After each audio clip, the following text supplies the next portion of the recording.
کہ آگے سے اکڑ گیا. سب سے پہلے اس نے اللہ کی نافرمانی کی, اپنے نفس کی بات مانی, اللہ کی نہیں مانی.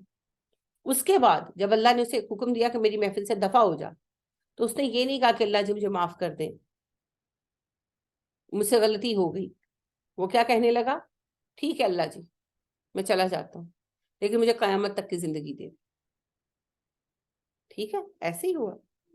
تو سبب پھر کیا ہے؟ نافرمانی, خواہش نفس, تکبر, سب ملی جلی باتیں ہیں. اصل سبب تو نافرمانی ہے نا, نافرمانی ہے. تو لہٰذا شیطان کے نقش قدم پر نہ چلو. کیا ہے شیطان؟ کیا آج اللہ کو نہیں مانتا؟ شیطان تو آج بھی اللہ کو مانتا ہے. اچھا شیطان شرک کرتا ہے؟ وہ کس کو پوچھتا ہے؟ کسی کو بھی نہیں, وہ تو اللہ کو ہی پوچھتا ہے, وہ نہیں کسی کو پوچھتا. قیامت کے دن بھی وہ کہے گا میں تو شرک نہیں کرتا تھا, میں نے تو تم لوگوں کو ایک بات کی, تم نے مان لی, میں کیا کروں, کہے گا نا. خود شیطان نے کوئی زنا نہیں کیا, لوگوں سے بہت کروائیں, شراب نہیں پی, صرف لوگوں کو ان گناہوں میں ڈالا ہے. تو اللہ کی نافرمانی کی وجہ سے وہ اتنا معزز ہوتے ہوئے گرا دیا گیا. تو بات یہ ہے کہ ایمان صرف دعویٰ نہیں, وہ بھی تو دعوے دار تھا نا.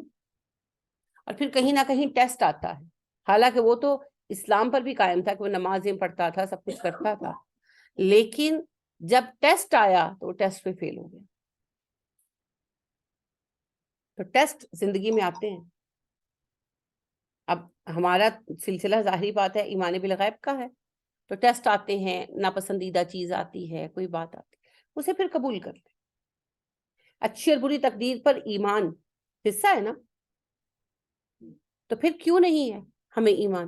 جیسے میں نے آپ سے ڈسکس کیا تھا کہ ایک بہن جو ہیں ان کے میاں نے دوسری شادی کر لی اور وہ شدید ڈپریشن میں, آپ سے ڈسکس کیا تھا نا. تو ان کو کیوں تسلی نہیں ہوتی کہ یہ اللہ نے لکھ دیا تھا نا تقدیر میں, یہ ہونا تھا, اس کو روکا نہیں جا سکتا. ان کے نبی کریم صلی اللہ علیہ وسلم کو جب زہر دیا گیا اور آپ کی طبیعت بہت خراب تھی, اور آپ صلی اللہ علیہ وسلم کی حالت دیکھ کر اماں سے نہیں رہا گیا, اماں عائشہ سے رو پڑی, کہنے لگی اللہ غارت کرے اس یہودیہ کو جس نے آپ کو زہر دیا. اچھا وہ عورت یہودی تھی, پھر اس عورت کے دیے ہوئے زہر سے 2 صحابی مر گئے تو اس کو قتل کر دیا گیا قصاص میں. تو یہودیہ مری, کافر مری, جہنمی ہونا طے ہے. پھر بھی آپ صلی اللہ علیہ وسلم نے کہا کہ عائشہ مت اس کو کوسو, اللہ نے میرے نصیب میں ہی تکلیف لکھ دی تھی اس وقت جب ابھی آدم کا خمیر بھی تیار نہیں ہوا تھا, تو تقدیر لکھی جا چکی ہے. پھر کس بات پہ اتنا ہم چیختے چلاتے ہیں؟ کوئی بات ناگوار ہو جاتی ہے, ہم سبھی کی زندگی میں کوئی نہ کوئی ناگوار ایلیمنٹ ہے. ہم کیوں اتنا اس کے اوپر ریئیکٹ کرتے ہیں, کیوں چیختے چلاتے ہیں؟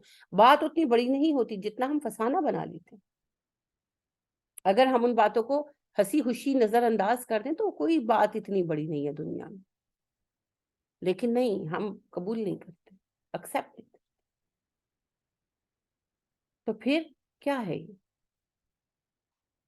یہ اللہ کے ساتھ الجھنا ہے نا, یہ ہمیں بے قرار کر دیتی ہیں باتیں. اچھا شیطان کو بھی پتا تھا نا مخلوق ہونے کے ناطے کہ تقدیر لکھی جا چکی ہے, مومن تھا, تو یہ بھی پھر ظاہر ہے اس کو پتا تھا کہ یہ اللہ کا فیصلہ ہے. اللہ سامنے کھڑے ان کو کر کے بتا چکے تھے کہ میں نے آدم کو خلیفہ بنایا ہے, مگر اس نے فیصلہ نہیں نا مانا. اچھا مجھے بتائیں, اللہ سبحانہ و تعالیٰ کہتے ہیں یہ میرا نائب ہے, شیطان کہتا ہے میں اس کو نائب نہیں مانتا, اللہ اسے کہتے ہیں دفع ہو جا, میری درگاہ سے نکل جا. رائٹ. ایک عورت جو مسلمان ہے وہ کہتی ہے میں نے نہیں پردہ کرنا, میں نہیں مانتی. آپ مجھے بتائیں شیطان کے اس کے اسٹیٹس کا کتنا فرق ہے, بتائیں. اسی طرح شوہر بھی کئی چیزوں میں, بیٹے ہو سکتے ہیں, یہ میں نے عورت کی ویسی ایک مثال دی ہے, ضروری نہیں میں صرف عورتوں کی بات کر رہی ہوں, عورتیں ہوں مرد ہوں. جب ایک مسلمان اٹھ کر کہتا ہے مجھے نہیں یہ حکم اللہ کا قبول, میں نہیں اس حکم کو مانتا, دنیا 1400 سال آگے آ چکی ہے, تو پھر وہ کہاں کھڑا ہے؟ وہ انا, تکبر, ضد اور نافرمانی کے اسی لیول پر کھڑا ہے. ہاں ایک فرق ابھی ہے, توبہ کر لے گا تو دروازے کھل جائیں گے. شیطان نے تو توبہ کا دروازہ اپنے ہاتھوں بند کر دیا نا. اللہ نے تو آدم علیہ السلام کو بھی کہا تھا, جب آدم علیہ السلام سے غلطی ہوئی تو اللہ نے ان سے بھی کہا نا اہبطوا, نکلو یہاں سے, دفع ہو جاؤ. آدم علیہ السلام نے فوراً معافی مانگ لی, اللہ نے معاف کر دیا. شیطان کو بھی اللہ نے کہا دفع ہو جاؤ. شیطان نے کہا اللہ دفع تو میں ہو ہی رہا ہوں, لیکن مجھے قیامت تک کی مہلت دے دے. جس نے جو مانگا مل گیا. لہٰذا یہ والا فرق تو باقی رہے گا, لیکن میرا مطلب ہے کہ گناہ تو وہی ہے نا جو شیطان کا تھا. اللہ کہہ رہے شیطان کے نقش قدم پر نہ چلو, کہ زبان سے عقیدے رکھو, تسبیحیں پڑھو, اور جب عمل کا وقت آئے تو تب تم بہانے بنانے لگ جاؤ. یہ شیطان کا طریقہ ہے. مومن کا قول اور فعل یکساں ہوتا ہے. مومن اور منافق میں فرق کس بات کا ہے؟ قول اور فعل کا ہی تو فرق ہے. مومن کا جو قول ہوتا ہے وہی فعل ہوتا ہے, منافق کہتا کچھ ہے کرتا کچھ ہے. تو مومن ایسا نہیں. ٹھیک ہے. اِنَّهُ لَكُمْ عَدُوٌّ مُبِينٌ, وہ تمہارا کھلا دشمن ہے. شیطان تمہارا کھلا دشمن ہے, یعنی کہ اس نے اعلانیہ کھڑے ہو کر چیلنج دیا ہوا ہے, اور ہم سب کو پتا ہے وہ ہمارا دشمن ہے. مگر کتنے افسوس کی بات ہے ہم پھر بھی اس کی باتوں میں آتے ہیں جانتے ہوئے. فائن, پھر اگر زلل تم پھسل گئے, من بعد, اس کے بعد بھی, ماں جب کہ جاءتکم, آ چکی تمہارے پاس, البینات, روشن نشانیاں, فعلموا, تو جان لو, ان اللہ, بے شک اللہ, عزیز غالب ہے, حکیم حکمت والا ہے. اگر واضح نشانیاں آ جانے کے بعد بھی تم پھسل گئے تو پھر ایک بات یاد رکھنا کہ اللہ غالب اور حکمت والا ہے. یعنی اگر تم نے قرآن کے بعد بھی گمراہی کا راستہ اپنا لیا تو پھر اللہ کی طرف سے سزا آئے گی. جیسے آج ہمارا کوئی مقام نہیں ہے دنیا میں, ہم ذلیل اور رسوا اور پریشان ہیں اور بے یار و مددگار ہیں, ہم سارے ہی مسلمان. اس کا سبب ہماری نافرمانیاں ہیں. حال کیا, ینظرون, وہ منتظر ہیں, الا, مگر یہ کہ ان کے یاتیہم, آئے ان کے پاس, اللہ فی ظلل, سائبانوں میں, من الغمام, بادلوں کے, والملائکۃ, اور فرشتے, وقضی الامر, اور معاملہ کا فیصلہ کر دیا جائے. کیا وہ انتظار کر رہے ہیں اس دن کا کہ اللہ ان کے سامنے آ جائے, بادلوں کے سائے میں, فرشتے بھی سامنے آ جائیں اور ہر بات کا فیصلہ کر دیا جائے. کون سا دن ہے یہ؟ حشر کا دن. ہاں بالکل, قیامت تو, قیامت جو ہے نا ایک سیٹ آف انسیڈنٹ ہے, واقعات کی ایک چین ہے, جس میں پہلی چیز جو ہے حضرت عیسیٰ علیہ السلام کا آنا, امام مہدی والے واقعات, اسلام کا غالب ہو جانا, یہ بڑی علامت ہوگی. اس کے بعد پھر جب اللہ چاہیں گے مسلمان ختم ہو جائیں گے, سارے مسلمان. ٹھیک ہے. نبی اکرم صلی اللہ علیہ وسلم فرماتے ہیں کہ خوشبودار ہوا چلے گی جو انسانوں کو ٹچ کرے گی, اور جب مسلمانوں کو ٹچ کرے گی مسلمان مر جائیں گے, سب مسلمان مر جائیں گے آل ٹوگیدر, صرف دنیا میں مشرک رہ جائیں گے. اب یہ کب ہوگا ایگزیکٹلی وہ تو اللہ جانتے ہیں. اس کے بعد کعبہ توڑ دیا جائے گا, ریاض الجنہ اٹھا لیا جائے گا, مسجد نبوی بھی ایکچولی توڑ دی جائے گی نا, باقی صرف ریاض الجنہ اٹھا لیا جائے گا, زمین پر صرف کافر بسیں گے. پھر اللہ کی طرف سے عذاب آئے گا, اینڈ آف ٹائم آئے گا, قیامت آ جائے گی.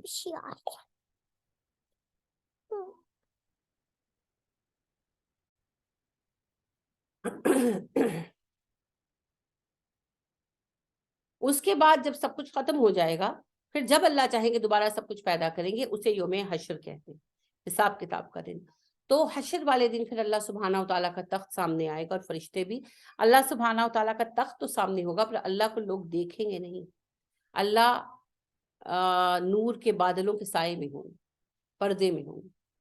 اللہ کا دیدار جنت میں ہوگا, اس پردے کے پیچھے سے ہی بات ہوگی سب سے ون ٹو ون بیسس. اور اللہ فرماتے ہیں فرشتے سامنے ہوں گے, فرشتے سامنے, ہر غیب ختم ہو جائے گا اس دن, جی ظاہر ہو جائے گا. فرشتے, جن, جنت, دوزخ, ہر غیب ظاہر ہو جائے گا. یہ غیب صرف دنیا کی حد تک ہے. وقضی الامر, اور کام پورا کر دیا جائے گا, فیصلہ سنا دیا جائے گا, یعنی ہر بات کا فیصلہ ہو جائے گا نا.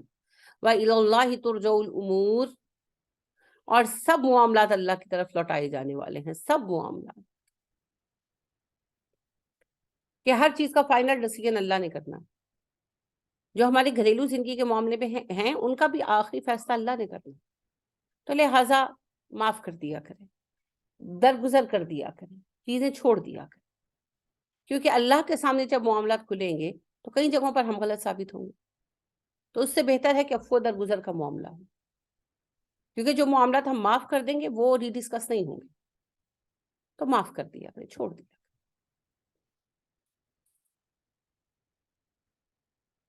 چلیے آج بات یہی ختم کرتے ہیں, کل انشاءاللہ اگلی کلاس میں شروع کریں گے. کل چھٹی ہے جس کے لیے ممکن ہو پیراگون کا ایونٹ اٹینڈ کرے، جس کے لیے ممکن نہ ہو وہ آن لائن اٹینڈ کرے، کیونکہ آن لائن بھی آئے گا، ٹھیک ہے انشاءاللہ۔ زوم پر بھی آئے گا اور ویسے تو آئے گا ہی آئے گا۔ فیس بک پر وہ لوگ ڈالیں گے، تو زوم پر میں اپنے لنک سے ڈالوں گی، تو انشاءاللہ زوم پر لائیو چلے گا، فیس بک پر بھی لائیو چلے گا، لائیو اسٹریمنگ ہوگی، تو ضرور اٹینڈ کیجئے گا۔ اللہ خیر فرمائے، آمین۔ کوئی سوال، کوئی بات جو آپ کہنا چاہیں، پوچھنا چاہیں؟